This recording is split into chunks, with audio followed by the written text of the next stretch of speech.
Hey, this week's guest is an award-winning life coach.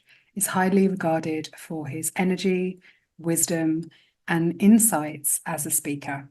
With a global presence, Simon Alexander Ong captivates audiences in keynote talks, fireside chats, and workshops where he imparts knowledge on avoiding a human energy crisis through comprehensive energy management, spanning physical, mental, emotional, and spiritual perspectives.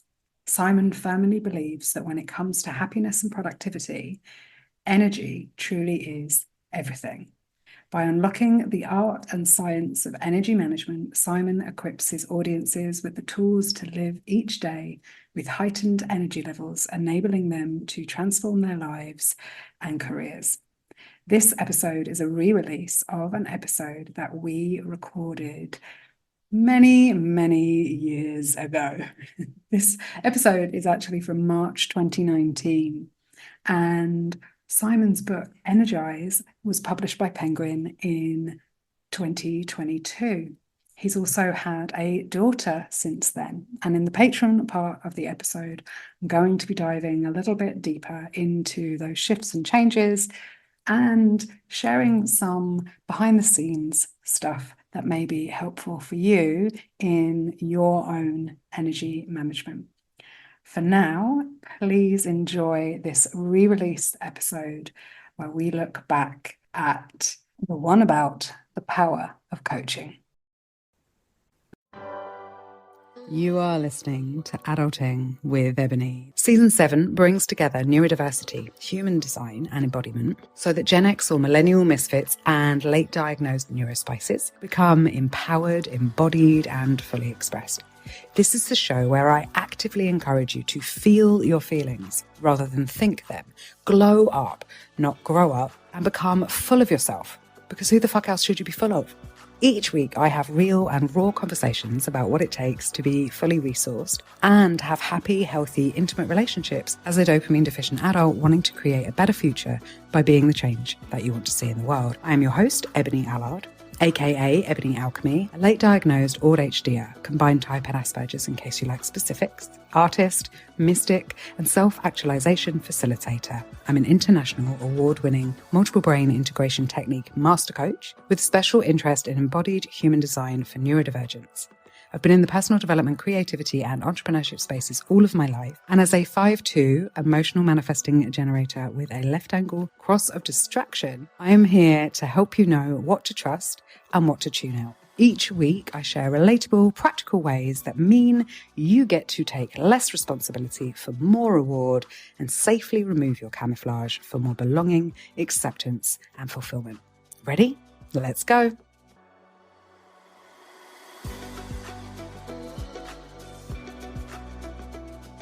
Hello, my friend. Welcome. Thank you, Ebonie. It's nice to see you again. It's nice to get to have this conversation. Likewise, it's the beginning of a new year, and it's good to touch base, and I'm sure we'll uncover a lot of interesting things for our conversation today. Yeah, I've been starting all these conversations in a kind of similar way and asking people, like, what does being an adult or what does adulting mean to you? For me, adulting is, or it can be, such a broad term. For me, it's about taking responsibility for our life in a way, kind of being proactive and taking charge for where we want our life to develop towards. Now we are getting, I guess, a bit more freedom in the sense that we're not in our parents' nest anymore. We're kind of out in the world creating our own life. And it's really about taking responsibility for that. I love that. And I think often we touch on responsibility and some of the conversations that I've had before, you also talked about choices and freedom. And for a lot of people, it can feel really fun. We're in such a hurry, right, to be an adult, to leave our parents' rule or their nest or whatever it is. And then for other people, it's such a huge responsibility, and it feels quite a pressure to be an adult. And I can understand where that pressure comes from, because when you grow up, and I reflect on my sort of upbringing as well, is that we're always kind of taught about this linear path, in the sense that we get good grades, we get to a good school, We get a good job, and it's typically one of maybe 5 or 6 traditional jobs. You get out, you get married, you have kids, you have a family, and so the cycle continues again. And what happens is that can create unnecessary pressure on our minds, on sort of our mental health, if you will. In the sense, we are benchmarking ourselves to those high standards of this is what it's meant to happen to be an adult. This is what we're meant to do. But I think from my own experience, often it's really about uncovering what is our path. There is no one path, because there is so many different ways to arrive at happiness, fulfillment, joy, if you will. And part of that journey is really understanding what is the path for us, not what the path for everyone is, but our sort of path, and following that curiosity. I love that. And for me, the key point that you made at the end there is like following that curiosity, right? Because in at least my experience has been that the more curious and the more playful I can be around following that, what is that path? What is it that interests me specifically? And going from that place, and also, when I work with my clients, when I talk with other people, when we're trying to please other people, or when we're trying to do what we think other people want us to do without necessarily even asking them, we end up in this kind of mess where it's really not as simple as it could be, right? No, totally. And I think what happens is, in a way, when we are valuing other people's opinions more than our own about how we see ourselves, then in a way we're giving up our freedom. And actually, when we begin to value our own opinions, our own views, have courage, have confidence that actually we can bounce back, we can explore, and we can find our own way, I think what happens is that gives us such a higher degree of freedom, if you will, to take control and just to see what we learn in the process, because otherwise we're not really going to learn anything new. We're always working on someone else's experience of the world, and what we come to realize over time is there's no one reality. There's only customized realities, in the sense that the way you might interpret an event will be different to the way I might interpret it, and it might be different again to how some of our listeners might interpret an event. And what that means is it shows how much our thinking impacts our reality. How much what we bring into focus, we bring into our reality, and how that forms our experience of the world. I love how you explain that. It's such an eloquent way of explaining it. I think there's lots of quotes out there in the world that say, the Buddha one, for example, is kind of coming into my mind of the thought manifests as the deed, the deed, and the deed becomes character, and all of that. And yet, if we really think about it, it's what we're focusing on, right? Where our thoughts are going, which is what we bring through into our reality. No, totally. And it's funny because it reminds me of a conversation I had with a friend when I tried to articulate this thoughts and this being sort of connection, what we bring into our thinking, we bring into our reality. And the story I shared with him is that it's quite anecdotal, but you can bring to mind these Tibetan monks when they're at the top of the mountains. They're just wearing an orange robe, they're meditating, they're praying, and they're wearing fairly minimal clothing. But yet, they don't suffer from the cold. And what happens is they have the ability to control their temperature, this sort of mind-body connection. And someone said, oh, that's probably just superstition, it's some spiritual woo-hoo sort of stuff. But I said, just imagine that you arrived at the airport for your flight, and an hour before you're about to fly, or you're rushing to get to the airport, you realize you've forgotten your passport, you didn't pack that one thing you needed to pack to go on holiday, and suddenly everything's crumbling in your mind mentally because you just don't have everything with you, and you start losing it in your mind. What happens is your body temperature starts to increase, you start to sweat, you start to stress. But what's happened is the external temperature hasn't changed. And it shows that connection between the mind and body, is that now that when the mind gets busy, it gets overwhelmed, it gets stressed, suddenly the body's reacting and you feel it. And that's how close that connection is. Oh, that's such a perfect way. It's so simple to describe it in that way, because so many people can relate to that. Yeah, no, definitely. So have you always felt this mind-body connection for yourself? Is it something that, you turned 18, you became an adult, you understood all of this stuff instantly? Or has it been a journey for you? I would be lying if I said it was an overnight thing. It's always about the journey, I think. And it's those sort of small steps. It's kind of like when you go to the gym, Ebonie, when you you go to the gym for the first day, you look in the mirror and you're like, I don't see any results. I don't see any changes in my body. And you go a week later and it's the same thing. You look in the mirror and you don't see any changes.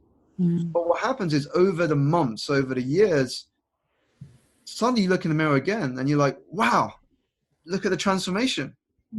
These things happen so incrementally. And I think what's also helped is personal experience. Yeah. So what I mean by that is we're always learning from experiences, whether those are failures, whether those are successes, whether those are expectations that didn't meet what we were thinking initially. And from that, we're always becoming more self-aware. And I think it's important because we can only ever change something when we are self-aware about something. Yeah. Otherwise, if we're not aware of something, we can't change anything. We're not aware of what needs to change. Yeah, it's such a powerful first step. Go on. That's been a big part of the journey. Yeah, I feel like awareness, and nowadays, like people kind of skip over it. Like it's the first step is awareness. Yes, you must have some more awareness, and it's like it's actually a really big deal because it's not something you just do once, right? It is continual, and it's also a practice. Like actually, my experience has been making it a practice of observing. Spending some time every day with myself or with the thing that I am focused on or on shifting or changing, whether that is my relationship to myself or whether it's my relationship to my family, my partner, my friends, my money, whatever it is, just being in awareness of it, just like you said. So because without having that awareness, you can't shift it at all. No, totally. And it kind of reminds me of this saying, Ebonie, that often we need to slow down in order to speed up. We're living whether you're living in a modern city now, it's so busy. Everyone is kind of moving from A to B, B to C, C to D, with no chance really to stop and reflect on one, I guess, whether we are where we want to be. Yeah. Two, what can we improve? And three, are we evaluating whether we are working towards some of the goals we want? It's quite timely we're having this conversation now because statistics seem to show that within the next 2 weeks, nearly everyone who made a New Year's resolution would have broken them. And it's probably because life just takes hold again. We just put ourselves back into this victim mentality that we become reactive to life rather than proactive and taking control of where we want our year to go towards, living with intention, I guess, living with intention and purpose. Yeah, and I think it's really an interesting thing when you talked about the gym and you talked about that non-linear path and being open to almost, it's like continually coming back and evaluating rather than it being once a year or once a quarter or when something goes wrong. And often people wait until everything is not working before they make big changes, right? Yeah, no, totally. This is this difference between should and must. It kind of reminds me of this scenario in which many people in their minds, especially at this time, they think, I should change job. I should find a job that's more fulfilling. Right. I should explore a path that can bring me more joy and happiness. But yet most people don't. Or I should wake up earlier, or I should go gym more, I should exercise more, I should spend more time with my loved ones. And only when something happens that's shocking to the system does that should become a must. I.e., you lose your job, you get made redundant, you get fired, or you have the potential of losing the relationship, and then suddenly that becomes a must. I must get a job now. I must focus on this relationship, and so often we wait until that point before we end up taking action. Do you think there's a way of making something like for you and I mean, I'm talking for you, and that's not entirely fair, but for you and I who have made this our business, right? Have made personal development a way of life. Becoming aware every day and checking in with where we're at and choosing to work on things before they become a must and making them a priority at some point between, not acting on things because they're a should, almost freeing up space by not having shoulds in our lives, right? Yeah. Enables us to then pick and choose and feel much more empowered about what it is that we're prioritizing before it becomes a must. How do you feel about that? Yeah, definitely. I think for me, there's a couple of things that come to mind. I think one is the words we use to speak to ourselves impact the actions that we actually do. And often I say the person we speak to most in our lifetime is ourselves. Yeah. And that's why language is so important. So often when we speak to ourselves, it's I should, maybe, I could. And it's not definitive enough. It's always more of an interest. I'm interested in changing jobs, or I'm interested in uh, raising the quality of a relationship, or working on my finances. But if it's only something that you're interested in, I guarantee you're not going to be fully invested in it. You're not going to take it serious enough. Mm. But when you change the language to things like, I will, I'm committed, I must, that's a language of commitment, and it's definitive. Mm. You've told your mind this is important. And what happens is now the subconscious starts thinking, great, how are we going to do this? How are we going to work out and make our finances more solid? How am I going to improve my relationship? How am I going to get fitter? How am I going to bring more joy into my business or my career? And so it's important, I think, the language would speak to itself. But second, it goes back to what we were speaking about just now, Ebonie, about slowing down, about reflecting. There's a beautiful statement that says, when you quieten the mind, the soul will speak. And I think it's that power of reflection. When we are able to be more present, we're not only able to listen more to our innate wisdom, but we're also able to connect better with people. Mm. We're so distracted nowadays with whether it's social media, whether it's emails, whether it's demands on our attention, whether it's everyone telling us something is urgent when in reality probably half of it isn't. And so it's our ability to be present and to actually understand how we can be of value, and also understand what people are thinking, to empathize with people. And that's what ends up, I think, bringing us closer. In business, we talk about B2B, B2C, but fundamentally, everything is H to H, is human to human. When we can give people the gift of listening, how many people have had the experience of feeling truly, deeply listened to? When we can give people that gift, it's powerful.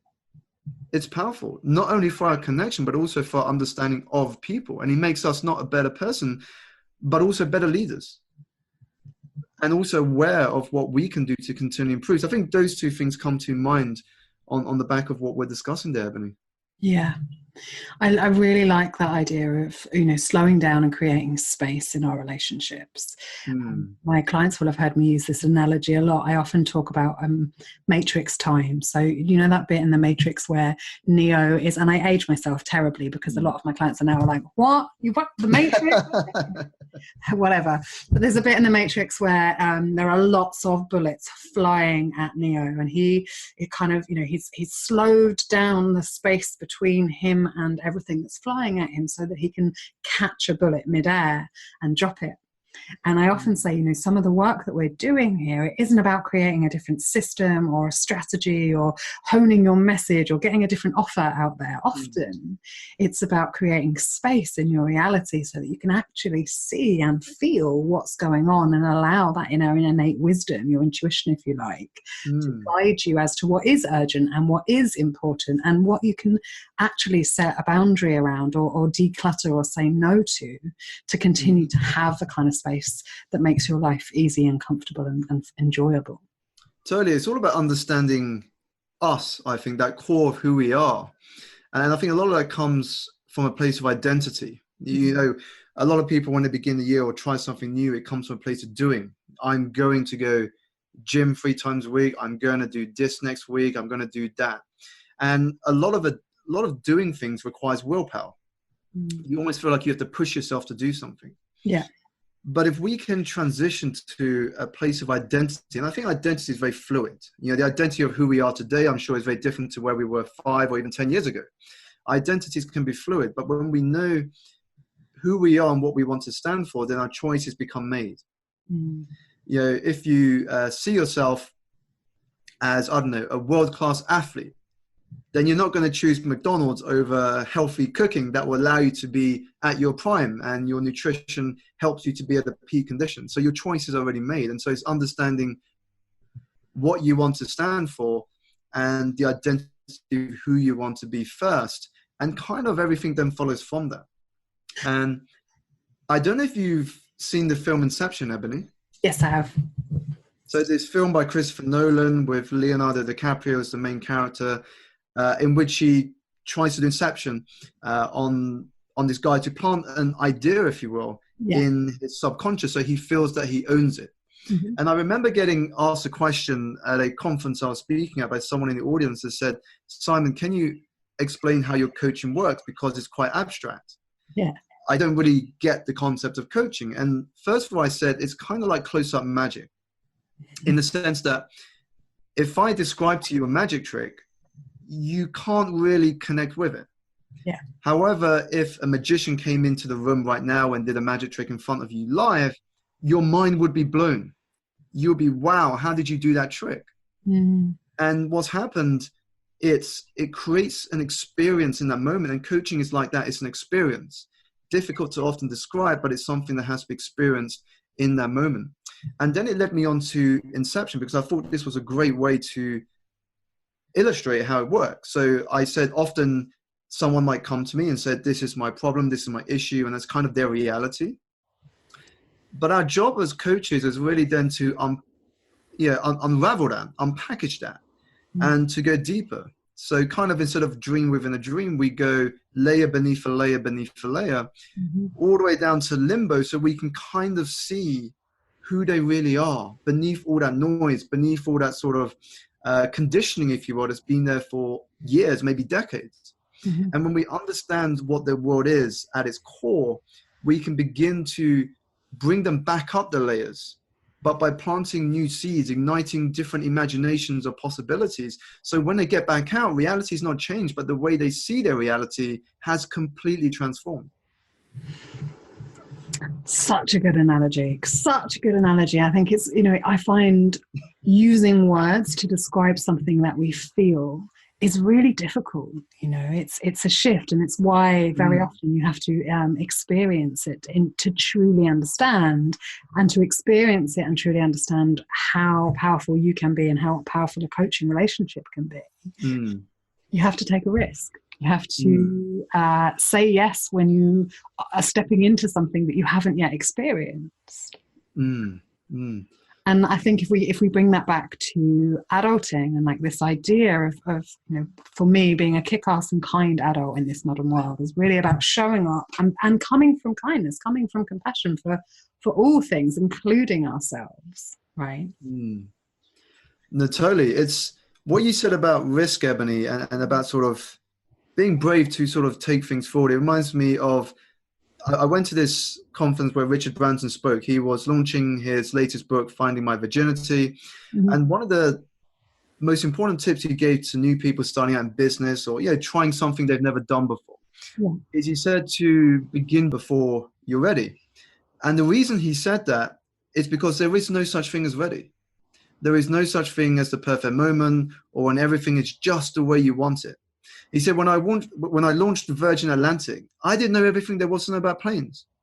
I'm by no means an aeroplane expert, but I saw an opportunity, I saw potential, and I thought the rest I'm going to learn along the way.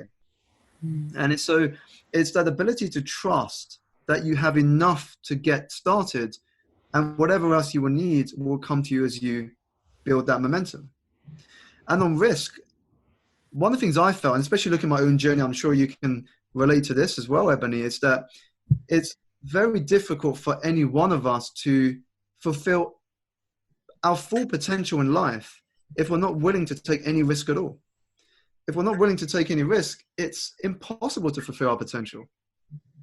Well, we won't learn and we won't grow, and if we're not moving forwards, then we have to be dying. It's the only thing that works for living organisms, right? We have two choices. We are either alive and growing, or we are dying. And in order to grow, and there's always going to be a risk. Something has to, in a way, dissolve into something new and bigger, right? Totally. It reminds me of the saying that I can't remember off my head who said this, but there's this quote that comes up in my mind now that says, most people merely exist, few people truly live. And I think we've got the greatest gift there is. There was this talk by Mel Robbins on TED. I'm not sure if you've watched this Mel Robbins talk, but she said something to me which made me deeply grateful. She said that the probability, and it is very difficult to get an exact probability, but roughly the probability of us being born is estimated to be 1 in over 400 trillion. 1 in over 400 trillion. Now, I can kind of understand that if you think about our grandparents, parents, and the fact that 2 generations had to survive 2 world wars, the chances of your parents getting together the time they did, deciding to have a child the time they did, and you being one of, I don't know how many other sperm that survived to get to the egg in order to start a child. So when you add all of that together, it makes you really grateful that you are born and you are able to experience this gift of life. And you realize, while most people in the world are trying to still play and win the lottery, we've kind of already won the greatest lottery there is going, which is the lottery of life. And the question, I think, for us is, what are we going to do with this winning ticket? What are we going to do with this winning ticket? Are we going to waste it, or are we going to spend it for all it's worth? Oh, that's such a perfect place to end. If people want to come find out more about you and the work that you do, where you're speaking, or how to get involved with your personal or business coaching, where are the best places? I'll put all the links in the show notes, but where are the best places for them to come and find you? Fantastic. So best first place is my website. So it's simonalexanderong.com. Mm-hmm. Alternatively, if people listening are all over social media, you can easily find me on Instagram and Twitter. The handle is @SimonAlexanderO, or check out videos on my YouTube as well as LinkedIn there. So feel free to connect. And if you've got any other questions following this podcast with Ebonie, then feel free to get in touch. Fantastic. I will make sure that all those links are easily clickable for people to come find you and say hello. Will you do an I'm an adult but with me? Just a little sentence completion. Yeah, sure. I haven't even thought about one yet today at all. What am I going to go with? I am an adult, but I really don't have it all figured out. Some days I really am merely existing. My one is, I would say, I am an adult, but it's not always what it seems on the outside. And I guess what people think when they always look at social media, always looks like this perfect life, is that behind the scenes, I'm also learning a hell of a lot. I also don't know a lot. And I'm also, I do get nervous as well sometimes. And sometimes it's overcoming my own challenges in order to help other people. That we all, no matter what our background is, no matter what success people might feel like they're having, everyone's going through their own battles and challenges. Yeah. Thank you. I love that. And it's so true, I think, for so many of us to engage in that way. Thank you for coming and having this conversation with me and for hanging out. And it's been just a real pleasure chatting with you. Likewise, Ebonie. Look forward to hearing this when it goes live. Thank you. This has been Adulting with Ebonie. I've been Ebonie. You've been great. Thank you so much for all of your support. Please keep listening, liking, rating and sharing so that more people can enjoy and engage with us. If you want even more of me, and more importantly, even more of you in your world, take the next step. Become a patron, a Maven Haven member, get your free human design chart and report, or your compass, aka the value filter, to begin your glow up. Go to www.ebonieallard.com/welcome for more, and I will see you next time.